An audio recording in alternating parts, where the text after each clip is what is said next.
Merry meet and welcome to Psalmic Saturday here at Ariel's Corner. This is Ariel Gatoga and we are streaming live on YouTube and on Twitch. Moderating today on YouTube is the lovely Shirley, and moderating on Twitch is the lovely Dre. Thank you so much, Shirley. Thank you so much, Dre. And thank you to everybody for joining us today for Psalmic Saturday. We'll get started with our Psalm spell momentarily. Just a reminder that we do have a premiere today at 11 a.m. Pacific, and that's just a little over 40 minutes from now. So I hope you can join us for that on YouTube. We'll also be back tomorrow with a live stream lecture at 10:15 a.m. Pacific, so I hope you can join us for that. Remember, we also have a tarot channel on YouTube. It's the same channel on Twitch as it is on for our magic streams, but on YouTube we have two separate channels, so make sure that you give that a glance. We have live tarot streams every morning at 9 a.m., 9:15 a.m. Pacific, two different streams, one for a general reading at 9 a.m., and then we've got zodiacal specific readings at 9:15 a.m. We also have our main website at arielscorner.com, arielscorner.com. You can find our online witches psalter there, plus all kinds of psalm information for psalm magic and other kinds of magic, including all of our free courses, our free booklets, and our free articles, free guided meditations, and all other kinds of free stuff. At the bottom or footer of every page on our website, you will find that we have links to our social media, including a link to our online private Facebook group and our Discord server, should you want to get involved with our community, if you have questions, want to be part of discussions, etc. We'd sure love to have you there. Also on that, in the footer on those pages, you will find a place to sign up for our emails. And our emails aren't any kind of sales emails, any spam, anything like that. Our emails are always just announcements about what's coming up, or if we have a new premiere. Plus, we send out regular inspirational emails as well. If you are on either stream, you'll notice that there are chat threads available, both on Twitch and on YouTube. So please avail yourselves to those. If you have any questions for me, you can put them right in the chat thread. This psalm spell shouldn't take the entire time, so I probably will have a little time for questions at the end. If I don't have time for the questions, I'll get to them on another stream though.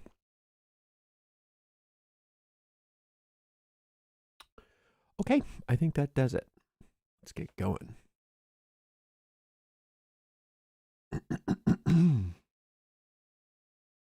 Bum. All right, here we go. Oh, what did I do? Here we go. Okay. Sorry, everybody. Today we are working Psalm 141. Psalm 141 is used to overcome fear. It's used for success in any magical operation, and it's also used to protect against oppression.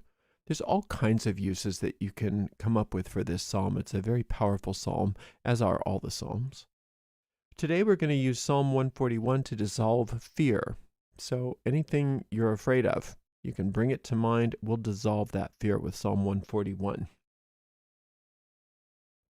The way we work psalm magic is simple, easy, effective, and we'll do it together today.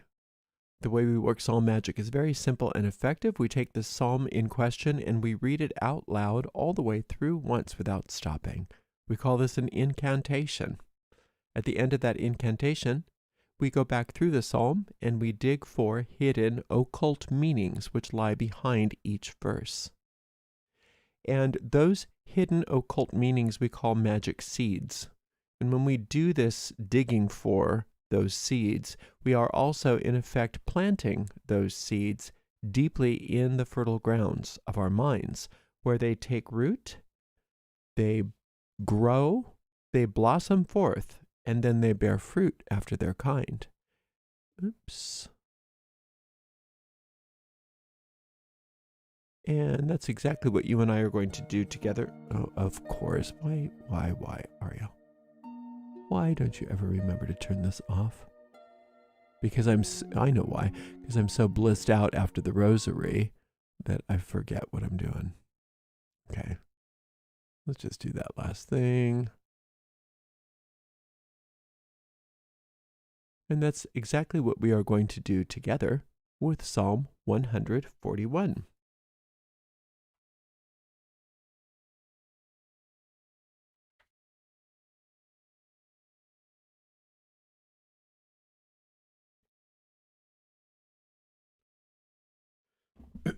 Excuse me.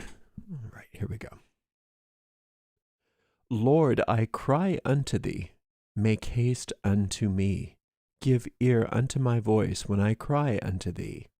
Let my prayer be set forth before thee as incense, and the lifting up of my hands as the evening sacrifice. Set a watch, O Lord, before my mouth. Keep the door of my lips. Incline not my heart to any evil thing, to practice wicked works with men that work iniquity, and let me not eat of their dainties. Let the righteous smite me, it shall be a kindness, and let him reprove me. It shall be an excellent oil, which shall not break my head, for yet my prayer also shall be in their calamities. When their judges are overthrown in stony places, they shall hear my words, for they are sweet. Our bones are scattered at the grave's mouth, as one who cutteth and cleaveth wood upon the earth. But mine eyes are unto thee, O God the Lord.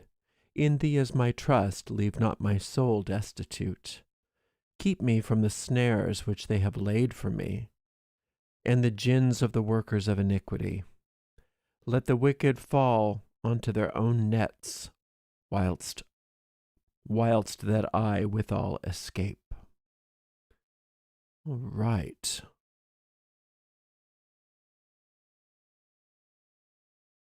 Sorry, I'm going to lose something here. Okay. So, it starts out addressing the Lord, and it's always imperative when we work psalm magic that we orient ourselves to our understanding of the Lord. The Lord is the tetragrammaton, Yud-He, Vav-He, and that for psalm magicians represents the one source, the one power, the one substance of all the universe. There's only one, and since there's only one, nothing can oppose it. Nothing can go against it. Nothing can thwart thwart it. With one God, all things are possible. And since there's only one, we don't have to worry about anything because God is for us. Now, this doesn't mean that there's one monotheistic deity separate and distinct from us that is going to war against other gods or something like that. This is more of an understanding of the force of life itself, the force of creation, the force of spirit. It says, Lord, I cry unto thee, make haste unto me. And it's a very typical way of starting one of these psalms, to open a dialogue and to orient ourselves to turn toward this force. It says to make haste unto me. Really what we're doing is making haste unto the Lord. We are making haste unto our connection and our realization of our connection with this one power. Now, if you're afraid of something, you are in a hurry to get this thing taken care of. So this is giving word to that. It's putting words to that feeling of rushed, that feeling of being rushed. I got to hurry. I got to get this thing taken care of because I'm really afraid of something. Give ear unto my voice when I cry unto thee. It's an affirmation that God always hears you. You don't need to tell God, oh, you don't forget to hear me. Don't forget to come and turn to me. Don't forget me, because God knows you. God's with you at all moments of time and points of space. There's no place for God to go because you and God are one. However, we do have a thing in our mind that we have sort of decided to operate, and we call it in this tradition that I work here, we call it the ego. It's that separated self. It's just a habit of thinking that we are separate and that we can turn away from infinite intelligence and we can be vulnerable and we can have things to be afraid of.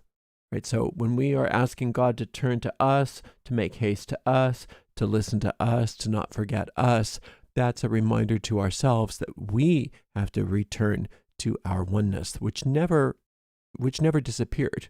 We've never not been one with God. Let my prayer be set forth before thee as incense, and the lifting up of my hands as the evening sacrifice. So this is making reference to ancient pagan practices. You burn incense, and that incense smoke brings your prayers up to the higher parts of the astral plane, is the symbol of that. So you can burn incense. If you're an incense burner, please do.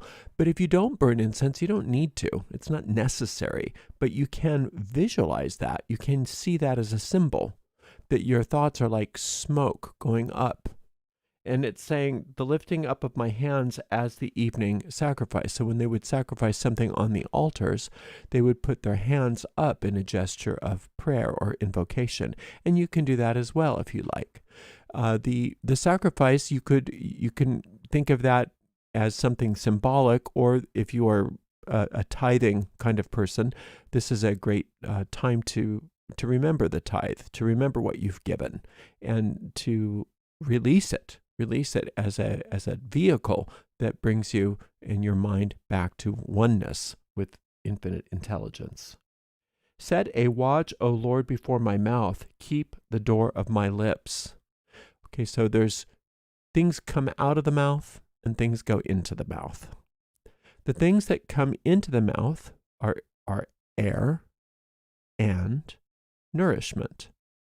The things that come out of the mouth are air, which is expelled air, which is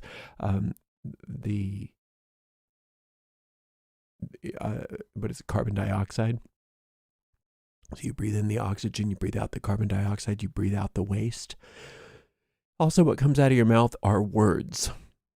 So you are responsible for things that go into your mouth, and you are responsible for the things that come out of your mouth. So if you're ingesting poison or you are using poisonous words, that's something that you need to take responsibility for. And you're asking, here that infinite intelligence puts a watch on that. Remind me of what I'm taking in. Remind me of what I'm letting out. And it's not so much on a practical level as like diet and things like that. It can be, but it's more in terms of make me be mindful of what I'm bringing into my life and make me mindful of what I'm speaking into existence. Keep my mind focused on being intentional with what I'm allowing in and intentional about what I'm allowing out. Incline not my heart to any evil thing, to practice wicked works with men that work iniquity, and let me not eat of their dainties. So this is talking about how fear is born. Fear is born when you start to allow yourself to become one with it. And your heart starts to be inclined toward something that is evil. Then you have some reason to be afraid, because when your heart is evil, just means the idea that you're doing something different than what infinite intelligence is, that you're doing something kind of all by yourself and off in the distance. How is it possible to differentiate yourself in your mind from perfection? The only way to do that is by coming up with something that's not perfect. If you are one with infinite good, how can you prove to yourself that you are separate? Well, by proving that you're different than infinite good, that you're something evil. So if you're inclined toward evil in that regard, if you're inclined toward separation, if you are lulled into that, if you are tempted into that, if those delicacies or dainties as they're called in this particular translation, if those delicacies are something that make your mouth water, then you're going to go for that. And then you're afraid. Why are you afraid? Because you've put yourself in a fearful frame of mind. The only reason why you have anything to be afraid of is if you believe that you're separate from that which can protect you. Infinite intelligence isn't afraid of anything, because infinite intelligence, back to the beginning, is the one power, the one source. Nothing can go up against it. And whatever infinite intelligence is for, nothing can be against. And so in truth, you don't have anything to fear because you are one with infinite intelligence. Now you're asking that you not be tempted into believing that you're separate in any way, even in ways that seem so fun, even in ways that seem like delicacies to you. You want to stay very true to your understanding of your oneness with infinite intelligence, and then you recognize that you are protected. You have nothing to fear, and the things that you're afraid of will melt before your eyes. Let the righteous smite me, it shall be a kindness, and let him reprove me, it shall be an excellent oil, which shall not break my head, for yet my prayer also shall be in their calamities. All right, so in the midst of their calamities, those evil temptations, right, will be your prayer. So when you are noticing that you're afraid, you recognize if I'm afraid, I must have thought incorrectly. I must have made a decision about myself that's wrong. I must believe that I'm separate from infinite intelligence. And since I made that decision, I can make another decision. I can decide all over again. So let me pray in the midst of that calamity, in the midst of that fear. And where it says, let the righteous smite me, it shall be a kindness, it's not me that I'm wanting to be smited. It's not yourself. It's not your true self. It's the ego. It's your decisions. It's your decision to view yourself as being vulnerable, to view yourself as being separate from infinite intelligence. As soon as you're all by yourself, alone in this world, you have every reason to be afraid. But how could that be possible? Just like you can't separate a sunbeam from the sun, you can't separate yourself from infinite intelligence, but you sure can use your mind to believe that that's the case. So since you made a wrong decision about yourself, you're afraid. So now you're recognizing that. You're just saying, oh, let the righteous smite me, it shall be a kindness, and let him reprove me, it shall be an excellent oil, which shall not break my head. In other words, the things that I'm afraid of are not real. So I'm not going to be afraid of turning back toward infinite intelligence, because infinite intelligence is going to be the oil that heals that anoints me, that brings me back into my understanding that I'm safe, that I'm one with infinite intelligence and nothing can touch me. I'm one with infinite intelligence and nothing can touch me. When their judges are overthrown in stony places, they shall hear my words, for they are sweet. So the judges that are overthrown in stony places is this is a very challenging verse for many people, but I love the images there. Stony places, those are hard places. Those are hard circumstances. Those are areas in your life that you say, yeah, but nothing can get through this. This is so difficult. This is so challenging. It's so stony. It's not comfortable for me to be here. It's scary for me to be here. And there's no way to break through because it's so hard. It's rocks. So when their judges are overthrown in stony places, the judges are the fears, those calamities. The reason why you're having calamity is because you're judging for yourself. You're judging for yourself.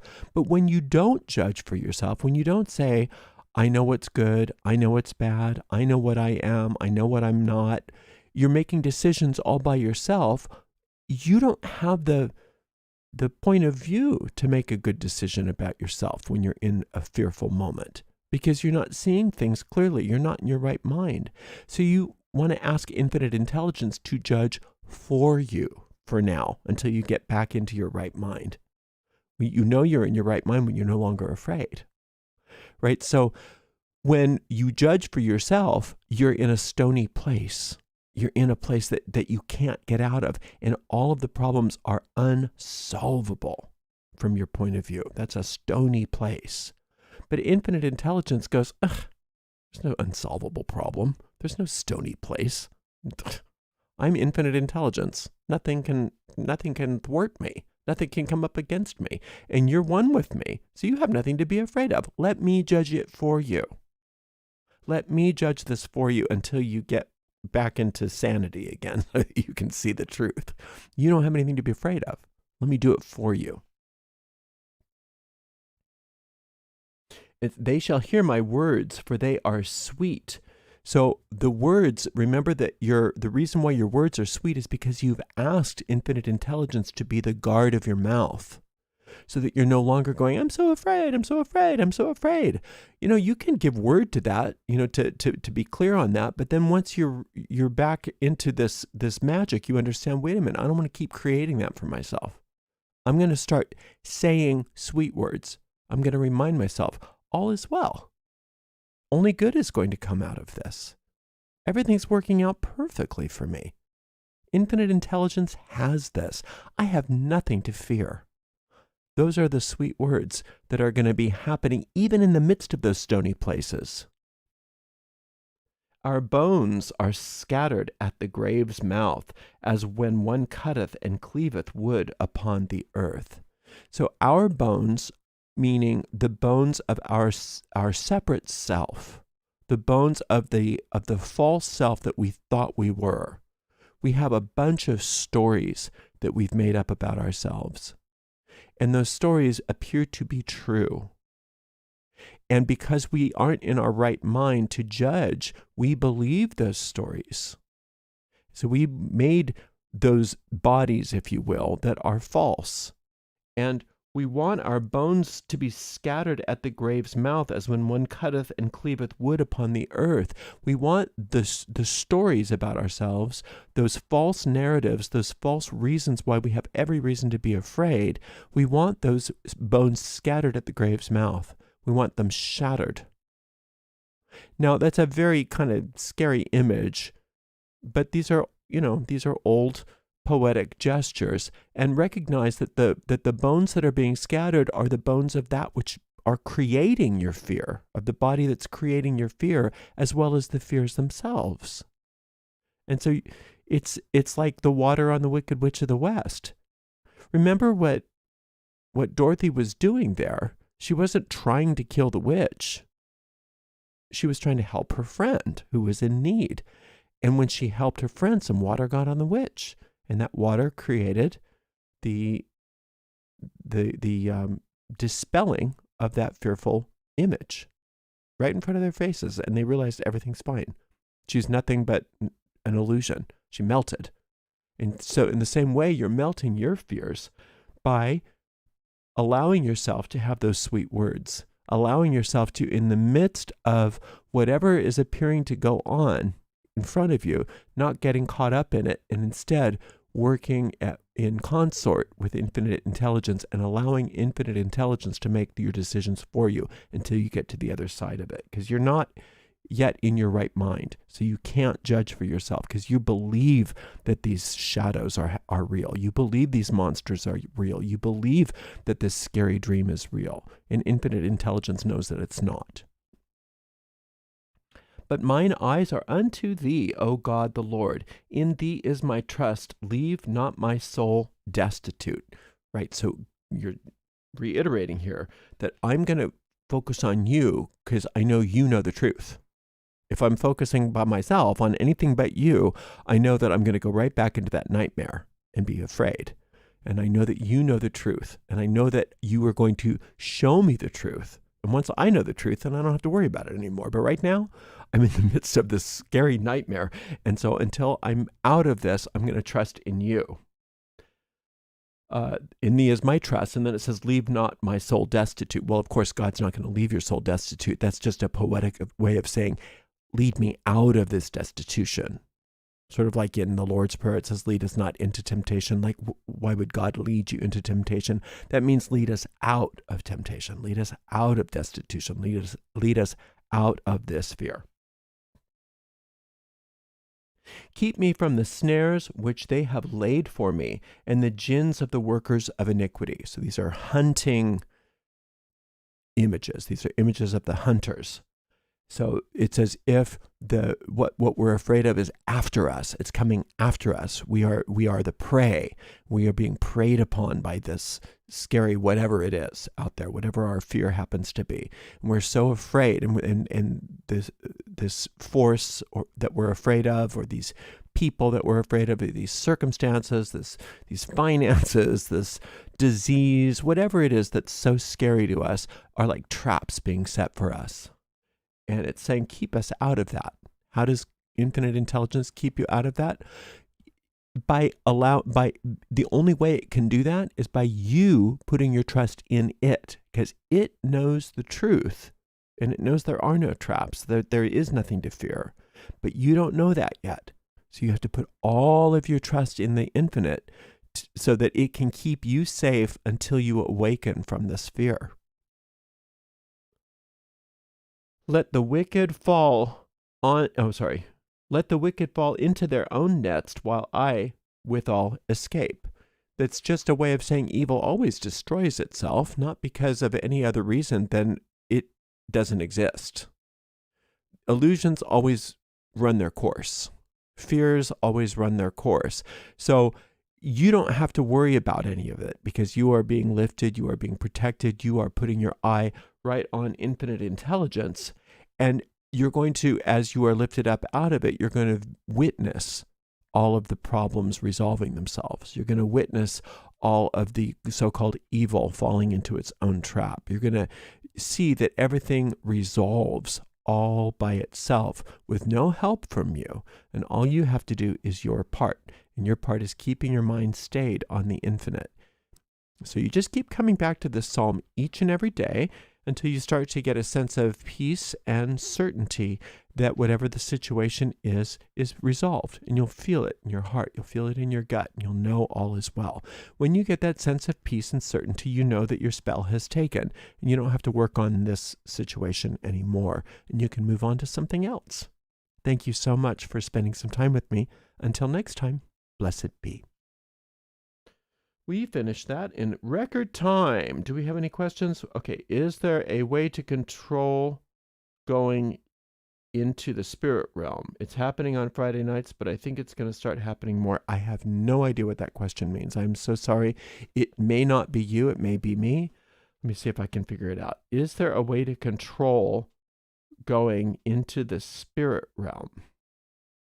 It's happening on Friday nights, but I think it's going to start happening more. I don't know what you're asking. I'm so sorry. Maybe you could rephrase your question, but I'm not even understanding a little of that. So it may be me, but I do not understand what you're asking. So it's really not possible for me to answer. Let's see if somebody else. Oh, this is Psalm. Somebody asked me which Psalm this was. It's Psalm 141. Psalm 141. All right, well, that was the only question. Thank you so much for tuning in. I hope that you can join us for the premiere that's happening in 14 minutes from now.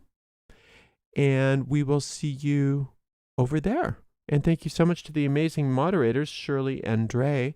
I adore you, and I adore all of you who are joining us, either live or on a restream. All right, we'll see you soon. Much love, many, many blessings.